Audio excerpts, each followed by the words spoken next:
ओम श्री गुरुवे नमः।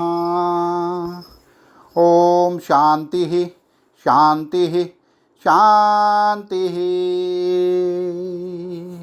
प्रणाम भगवान। भगवान योग वासिष्ठ महारामायण से निर्वाण प्रकरण उत्तरार्ध और सर्ग नंबर 207 से 209 लेते हैं भगवान, जिसमें शीर्षक है यह जगत ब्रह्म का संकल्प होने से ही ब्रह्म ही है, इसका विवेचन। राजा के प्रश्नों के उत्तर में मैंने कहा, राजन, मैं तुमसे स्पष्ट शब्दों में तत्व ज्ञान की बात बता रहा हूँ, जिससे तुम्हारे सारे संदेह पूर्णतः निर्मूल हो जाएंगे। पहले यह समझ लो कि जगत के सारे पदार्थ सदा ही असत हैं और सदा ही ये सत भी हैं, क्योंकि इनकी स्थिति कल्पना के अनुसार है। जहाँ अमुक वस्तु इस रूप में ही है, ऐसी निश्चित बुद्धि होती है, वहाँ वह पदार्थ वैसा ही होता है, फिर वह सत हो या असत। इस विषय में आग्रह नहीं है। जैसे स्वप्न में स्वप्न दृष्टा चिदात्मा ही स्वप्नगत जगत के आकार में भासित होता है, उसी प्रकार सृष्टि के आरंभ में समस्त कारणों का अभाव होने से चिदाकाश ही इस जागृत जगत के आकार में भासित होता है। इसलिए इस जागृत कालिक जगत में स्वप्न जगत से भिन्नता क्या है? इस प्रकार विशुद्ध ज्ञान स्वरूप ब्रह्म ही इस जगत के रूप में भासित होता है। इसलिए इस जगत में ब्रह्म से भिन्नता क्या रही? इस प्रकार निर्विकार पर ब्रह्म परमात्मा की ही जगत के रूप में स्थिति होने के कारण जगत विशुद्ध ब्रह्म ही है। लोक वेद और महान शास्त्रों द्वारा पूर्वापर विचार करके मैंने यही अनुभव किया कि इस अनुभूति ज्ञान को यहाँ प्रकट किया गया है। समस्त भूतों में नित्य चिदात्मा ही सत्ता से सर्वत्र परिपूर्ण है। इस बात को महात्मा पुरुषों ने भी बारंबार कहा है। तथापि जगत की नित्य चेतन रूपता का अपलाप अर्थात निराकरण करके जो मूढ़ मनुष्य अंधकारपूर्ण कूप में रहने वाले मेंढकों के समान व्यर्थ ही टर टर करते हैं, आपातत वर्तमान नाम रूप के अनुभव को ही प्रमाण मानकर यह कहते हैं कि संवित या चेतनता कोई नित्य वस्तु नहीं है, वह शरीर से ही प्रकट होती है, इसलिए शरीर ही उसका कारण है। दूसरे शब्दों में उनका कहना है कि जड़ से ही चैतन्य की अभिव्यक्ति हुई है। ऐसी भ्रांत धारणा से जो लोग मोह में पड़े हुए हैं वे उन्मत्त हैं, अर्थात वे पागल हैं और मूर्ख हैं। ऐसे लोग हम लोगों की ज्ञान चर्चा में भाग लेने योग्य नहीं है। वाह भगवान वाह। जिनका मस्तिष्क ठीक है उनमें और पागलों में क्या बातचीत हो सकती है?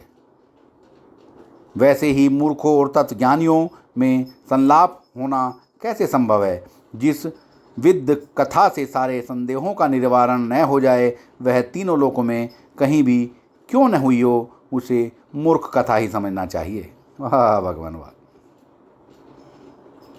राजन, प्रजाजनों को और अपने घर में रहते हुए भी संबंध शून्य, आकार रहित और दूर देश से घटित वृत्तांतों द्वारा जिस प्रकार शुभ अशुभ फल की प्राप्ति होती है, उसे बताता हूँ, सुनो। ब्रह्म ही अज्ञानवश दृश्य समझ लिया गया है। ब्रह्म ही अज्ञानवश दृश्य समझ लिया गया है, इसलिए दृश्य के रूप में प्रतीत होता है, और जब उसकी ब्रह्म स्वरूपता का बोध हो जाता है तब वह संपूर्ण दृश्य ब्रह्म ही है, ऐसा अनुभव होने लगता है। इसलिए यह जगत ब्रह्म संकल्प नगर के रूप में स्थित है। संकल्प नगर में जब जिस वस्तु के विषय में जैसा जैसा संकल्प किया जाता है, वह वस्तु उस समय वैसी ही आकृति धारण करके अनुभव में आने लगती है।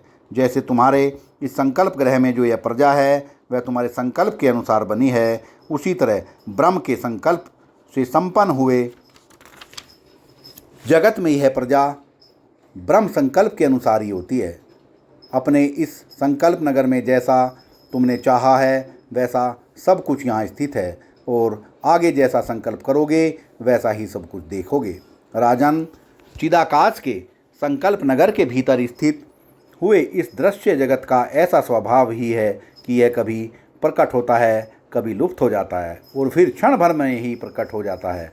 बच्चों के संकल्प नगर के समान तथा आकाश में स्थित केशों के वर्तुलाकार गोले आदि की भांति सत असत रूप असंख्य सर्ग चेतन आकाश में परमात्मा में भासित होते हैं। तुम एक संकल्प नगर का निर्माण करके दूसरे संकल्प के वशीभूत हो, स्वयं ही उसी क्षण उसका विनाश कर डालते हो। यह जैसे तुम्हारा अपना स्वभाव है, वैसे ही चिदाकाश के संकल्प नगर में जो निमज्जन उन्मेष निमेष होते हैं, वह ब्रह्म के स्वभाव का निर्मल विकास ही है, ऐसा समझो। इसलिए चैतन्य घन अनादि अनंत ब्रह्म आकाश ही त्रिलोक आकाश बना हुआ है। इस कारण वह आज जो कुछ भी करता है और सोचता है, वह सब उस आवरण रहित ब्रह्म परमात्मा के सत्य संकल्प से सैकड़ों योजन दूर और अनेक गुणों से व्यवधान के बाद भी समीप एवं वर्तमान काल में किए गए कर्म की भांति अपना फल प्रकट करने वाला होता है। देशांतर और कालांतर में भी जो आवरण शून्य एकमात्र आत्मा है, उसमें देश और काल दोनों का सदा सानिध्य रहता है। इसलिए कौन सा ऐसा कर्म और फल है जिसे वह न जानता हो। जैसे चमकती हुई मणि में अपनी कांति से ही दीप्ति विशेष के आविर्भाव तिरोभाव का अनुभव होता है, उसी प्रकार चिदाकाश रूपी मणि में जगत के सृष्टि प्रलय और विविध फल भोग रूप परिवर्तन अनुभूत होते हैं। शास्त्र के विधि और निषेध संबंधी वचनों का प्रयोजन है लोक मर्यादा की रक्षा। वह सर्वव्यापी ब्रह्म के संकल्प में स्थित है, इसलिए परलोक में भी जीव को फल की प्राप्ति कराने वाली होती है। ब्रह्म न कभी उदित होता है न अस्त। जैसे दृष्टा दृश्य आदि की कल्पना से युक्त जो तुम्हारा कल्पनगर है, वह स्वयं तुम ही हो, उसी प्रकार ब्रह्म के संकल्प से प्रकट हुआ जगत स्वयं ब्रह्म ही है। जब वह जगत के रूप में भासित होता है, तब उस जगत की सृष्टि हुई, ऐसा कहा जाता है, परंतु यह केवल कहने के लिए है, वास्तव में ऐसी बात नहीं है। चित्त घन परमात्मा का यह सुस्पष्ट स्वभाव ही है कि वह जिस का संकल्प करता है, तत्काल ही वे पदार्थ वहाँ अवयवों सहित प्रकट हो जाते हैं। संकल्प कल्पित पदार्थ स्वभाववश नाना रूप से स्थित होने पर भी परब्रह्म में चिन्मय रूप से भासित होते हैं, तथा स्वभावतः अनेक आकार वाले होने पर भी उनका सार तत्व एक ही होता है, अर्थात वे सद्रूप से एक ही होते हैं। इस प्रकार आदि मध्य और अंत से रहित अनंत शक्तिशाली ब्रह्म किंचित अकिंचित तथा सत असत दोनों रूपों से स्थित वह सर्वात्मा है। इसीलिए प्राणियों में और तृण गुल्म तथा पेड़ पौधे आदि में जहाँ पर जो वस्तु जैसे और जिस स्वभाव से स्थित है, वहाँ पर वैसे स्वभाव से युक्त होकर वह स्वयं ही विराजमान है। राजन, संकल्प नगर रूप इस जगत में जो असंभव हो, ऐसी कोई बात नहीं है। वह जगत अपने संकल्प करता इस चिदात्मा पर ब्रह्म से भिन्न नहीं है, इसलिए तुम संपूर्ण जगत को ब्रह्म ही समझो। सत्संग को विराम देते हैं भगवान। प्रणाम भगवान।